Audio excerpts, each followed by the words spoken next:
গাছটির নাম never never plant, কেউ বা এটাকে স্টেনথেনা বলে, আবার অনেকে এটাকে ক্যাথেলিয়া ভ্যারাইটির গাছ বলে থাকে। তবে গাছটি কিন্তু অত্যন্ত সুন্দর।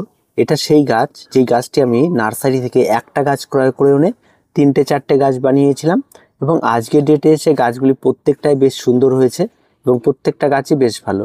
তবে যারা ছায়াতে গাছ করতে চান তারা কিন্তু এই সমস্ত গাছগুলিকে কিন্তু পছন্দ করতে পারেন। ছায়াতে এই সমস্ত গাছগুলি খুব সুন্দর হয়ে থাকে। তবে ছায়া মানে আবারও বলছি অন্ধকারাচ্ছন্ন জায়গা নেই, একটু আলো লাগবে এমন জায়গা থেকে কিন্তু এই সমস্ত গাছগুলি আপনাদেরকে নার্সারি থেকে ক্রয় করতে হবে। নার্সারি থেকে এই সমস্ত গাছগুলি ক্রয় করলে 100 থেকে 300, 400, 500 টাকা পর্যন্ত, এবং অ্যামাজনে আমি এর গাছের দাম দেখেছি 1500 টাকা পর্যন্ত। তবে জানি না এই গাছের কেন এত দাম, তবে গাছটি দেখতে অত্যন্ত সুন্দর, সেই জন্য হতে পারে। তবে গাছটিকে আজকে আমরা মূলত একটা বড় পটে দেবো, কারণ অনেকদিন ধরে ছোট পটে রয়েছে, তাকে বড় পটে দিতে হবে। তার জন্য এখানে মাটির মিশ্রণ রয়েছে। কারণ প্রথম অবস্থায় আমি যখন গাছগুলিকে লাগিয়েছিলাম তখন আমি এই গাছগুলিতে 50% বালি এবং 50% আমি পাতা পচাতে বসিয়েছিলাম। তো আজকের ডেটে এসে 50% বালি এবং পাতা পচা, বালিও আমার কাছে নেই, পাতা পচা আমার কাছে আপাতত নেই। তবে এই দুটো যদি আপনাদের কাছে থাকে তাহলে আপনারা এই দুটো দিয়ে এই গাছটিকে বসাতে পারবেন। বসানোটাকে অবশ্যই টবগুলি একটু দেখে নিন। আমি এখানটা 6 ইঞ্চি মাপের টব ব্যবহার করছি। তার কারণ একটাই, যে 6 ইঞ্চি মাপের টব ব্যবহার করলে কোনো ঝামেলা থাকে না, গাছগুলি বেশ ভালো, আর গাছগুলি ছোট ছিল। এবার এখানে আমাদের যেটা মূল কাজ সেটা হচ্ছে গাছের টব, ছোট ছোট টবগুলি থেকে বের করা এবং তারপরে সেগুলি প্রতিস্থাপন করা। তার জন্য মাটির মিশ্রণটা অত্যন্ত প্রয়োজন। আমি এখানটা মাটির মিশ্রণ নিয়েছি, আর মাটিটি সবসময় যেন ওয়েল ড্রেনেজ করলে সবচেয়ে ভালো। আমার কাছে পুরনো মাটি ছিল, সেই মাটিগুলি অটোমেটিকই 50% মাটি, 30% কম্পোস্ট আর 20% বালি থাকে। এই মাটিগুলি মাটিতে গাছ লাগানো ছিল, সেই পুরনো মাটিগুলি আমি আবার ব্যবহার করছি। আর এই পুরনো মাটিগুলিকে আবার রিচার্জ করতে হবে। তার জন্য এর মধ্যে আমি 1 মুঠো মতো ভার্মি কম্পোস্ট, 1 মুঠো মতো শিংকুচি, 1 মুঠো মতো নিম খোল, হাড়গুলো এগুলি অ্যাড করলাম। আর তার সঙ্গে সঙ্গে আমি একটু এইখানে অ্যাড করে নিলাম হচ্ছে কাঠকয়লা। কারণ কাঠকয়লা অ্যাড করাতে সেটা বোঝা গেল যে ড্রেনেজটা অনেকটা ওকে হবে। তার সাথে সাথে কাঠকয়লা পটাশিয়ামের সোর্সটা বেশ ভালো দিয়ে থাকে, তাই কাঠকয়লা আমি এখানে সামান্য কিছু অ্যাড করে দিলাম। আর এখানে অ্যাড করলাম একটু সামান্য ঘেস, এগুলিকে অ্যাড করে নিই কারণ ড্রেনেজটা একটু ভালো হয় তাহলে। আর যদি আপনাদের কাছে কিছু থাকে সেগুলি অ্যাড করে দেবেন। পাথর অ্যাড করবেন না, তাহলেই হবে। ঘেস বা কাঠকয়লা এই দুটোর একটা অ্যাড করবেন, বা দুটো থাকলে দুটো অ্যাড করতে পারেন, তাহলে অনেকটা ভালো হয়ে থাকে। মাটির মিশ্রণটা তৈরি করে দেবেন এবং তৈরি করার পর আপনারা গাছগুলিকে বসাবেন।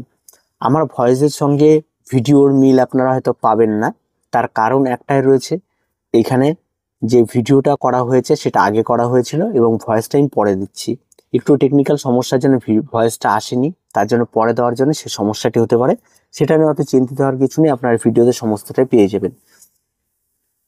এবার মূলত যে বিষয়টা হচ্ছে, যখন আপনারা এই সমস্ত গাছগুলিকে রিপোর্ট করবেন, ছোট পট থেকে উঠাবেন, তখন খুব সাবধানে উঠাবেন যেন সমস্ত রুট বল সহ সেটা ওঠে। তারপরে সেটা বসাবেন। বসানোর সময় অবশ্যই টবের নিচের দিকে ড্রেনেজটা ঠিক রাখার জন্য নিচের দিকে কয়লা হোক, ঘেঁস হোক কিছু দিয়ে নেবেন, যাতে ড্রেনেজটা একদম ঠিকঠাক থাকে, সেটার দিকে খেয়াল রাখবেন।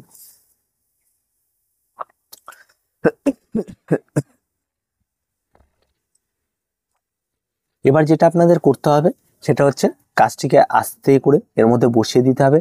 বসিয়ে দেওয়ার পর গাছে আপনাদের যে কাজটি করতে হবে, গাছে জল প্রয়োগ করতে হবে। এই সমস্ত গাছগুলিতে জলটা কিন্তু খুব অল্প পরিমাণ প্রয়োগ করতে হবে। প্রথম অবস্থায় গাছ লাগানোর পর জল প্রয়োগ করার পরে গাছটাকে হালকা ছায়া, হালকা রোদ লাগে এমন জায়গা অন্তত 7 থেকে 10 দিন আপনাদের রেখে দিতে হবে। তারপরে গাছ যখন সেট হবে তারপর আপনার গাছকে গাছের পছন্দ মতো জায়গায় রাখবেন। এবার গাছে বেশ কিছু পরিচর্যা আছে। সবার প্রথমে আসে সানলাইট। এই সমস্ত গাছে সেই রকম কোনো সানলাইট লাগে না, একদম হালকা শেডি আলো ভীষণ পছন্দ করে। মনে করুন যেমন দরজা জানলা খোলা রাখলে ঘরে একটা আলো প্রবেশ করলে যেমন একদম পরিষ্কার পরিচ্ছন্ন লাগে, দিনের বেলা লাইট জ্বালাতে হবে না, এমন জায়গা ভীষণ রকমভাবে পছন্দ করে এই সমস্ত গাছগুলি। তাই সেরকম জায়গায় যদি আপনি বেছে নিতে পারেন তাহলে অত্যন্ত সুন্দর হবে। আবার আরেকটা বিষয় যেটা রয়েছে সেটা হচ্ছে, আপনার যদি শেডি বা পলি হাউস থাকে সেরকম জায়গা পছন্দ করে, যদি বেলকুনিতে কোনো একটা জায়গা রয়েছে দিনে 1 থেকে 1.5 ঘন্টা রোদ লাগে সেই জায়গাটাও ভীষণভাবে পছন্দ করে। এই সমস্ত জায়গা একদম শেডি আলো এরা ভীষণ রকমভাবে পছন্দ করে। যদি সরাসরি সূর্যালোক লাগে তাহলে এই সমস্ত গাছগুলির পাতা পচে যাওয়া না, পাতা পুড়ে যাওয়া একটা সমস্যা দেখা দিতে পারে, ফলে কিন্তু গাছের সমস্যা হতে পারে পরবর্তীতে। তাই এই সমস্ত গাছগুলিতে পাতা যাতে পুড়ে না যায়, পাতায় যেহেতু এই সমস্ত গাছের সৌন্দর্য, তাই খেয়াল রাখবেন এই সমস্ত গাছগুলি যাতে আদৌ ভালো করা যায়, তার জন্য সানলাইটটা ঠিকঠাক রাখার চেষ্টা করবেন। এবার আসি ওয়াটারিং একদমই খুব কম দিতে হবে। প্রতিদিন মাটি চেক করবেন, যদি মাটি ভিজে থাকে জল প্রয়োগ করবেন না, যদি মাটি শুকিয়ে যায় তাহলে আবার জল প্রয়োগ করুন। এইভাবে আপনারা সবসময় প্রতিনিয়ত ওয়াটারিং করবেন। আর ওয়াটারিংটা একটু যত ভালো দেখে করবেন তত ভালো। ওয়াটারিং প্রতিদিন করার কোনো মানেই হয় না। আর একটা বিষয় রয়েছে সেটা হচ্ছে আপনাদের ফার্টিলাইজার, যে আমরা এই সমস্ত গাছগুলিতে ফার্টিলাইজার কতদিন পর পর দেবো। এই সমস্ত গাছে ফার্টিলাইজার প্রতিদিন দেওয়ার কোনো প্রয়োজন নেই।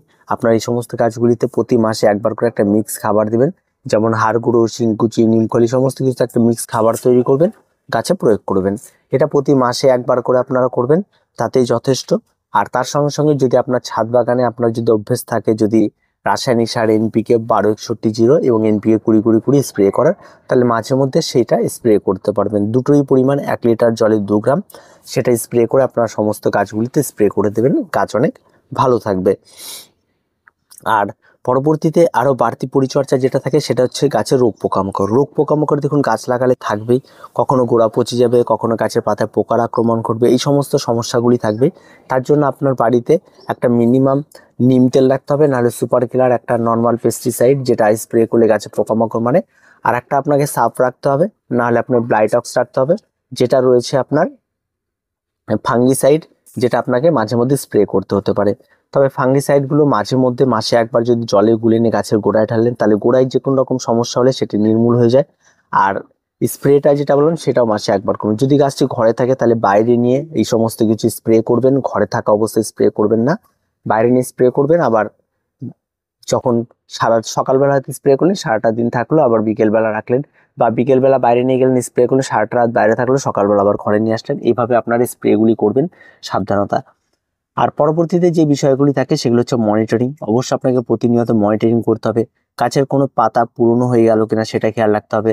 গাছের কোনো আপনার খেয়াল রাখতে হবে যে গাছে কোনো রকম রোগাক্রান্ত হয়েছে কিনা, প্রথম অবস্থাতে সেটাকে নির্মূল করা যায় কিনা সেই বিষয়টাকে খেয়াল রাখতে হবে।